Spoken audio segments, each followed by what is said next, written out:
love's the only direction I see. As long as we keep the low, low, low, low, low, low, low, low key. You ain't even got a low, low, low, low. Bismillahirrahmanirrahim. Assalamualaikum warahmatullahi wabarakatuh. Selamat pagi semuanya. Saya di sini akan menjelaskan sebuah teknik pembinaan dan penerapan disiplin kelas. Oke, saya menjelaskan teknik pembinaan dan penerapan disiplin kelas ini sebagai tugas akhir dari semester 5 ini. Oke, di sini nama saya M. Hasan Sofiullah, semester 5 PIC. Ya. Nah, di sini ada 3 macam teknik pembinaan disiplin kelas. Oke, yang pertama kita di sini ada teknik external control. Kemudian yang kedua ada teknik internal control, dan yang ketiga ada teknik comparative control. Saya lanjutkan, di sini saya akan menjelaskan sebuah teknik external control. Nah, dalam teknik ini yaitu berupa bimbingan dan penyuluhan. Ya, teknik ini juga sering diartikan sebagai pengawasan yang dilakukan secara ketat, biasanya disertai dengan hukuman bagi peserta didik yang melanggar tata tertib. Nah, untuk hukuman eksternal kontrol ini biasanya ketika seorang anak itu melakukan tindakan di dalam kelas, seorang guru memberi punishment atau memberi hukuman, yaitu berupa lari di lapangan atau berupa membersihkan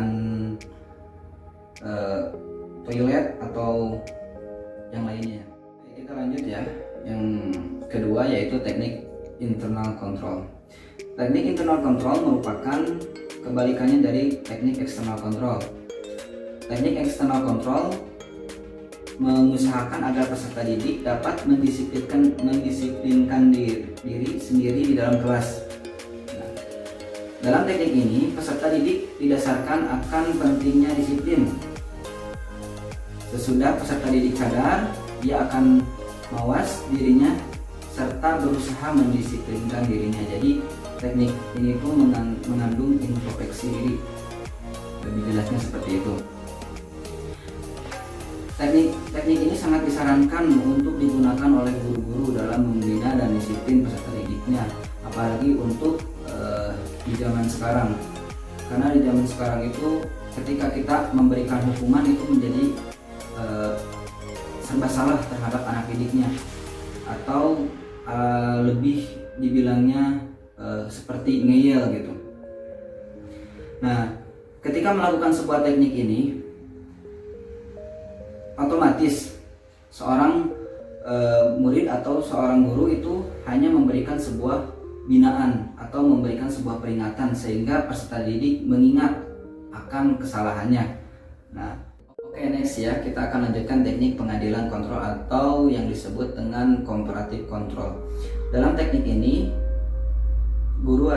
adanya guru kerjasama dengan peserta didik dalam menegakkan kedisiplinan.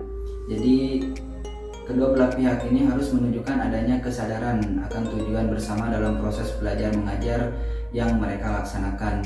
Ketika melakukan sebuah hukuman atau ketika melakukan sebuah pembelajaran, itu alangkah baiknya antara murid dan guru itu harus ada kerjasama sehingga dapat menjalankan pembelajaran yang lebih tertib, pembelajaran yang lebih efektif, pembelajaran yang lebih bisa efisien.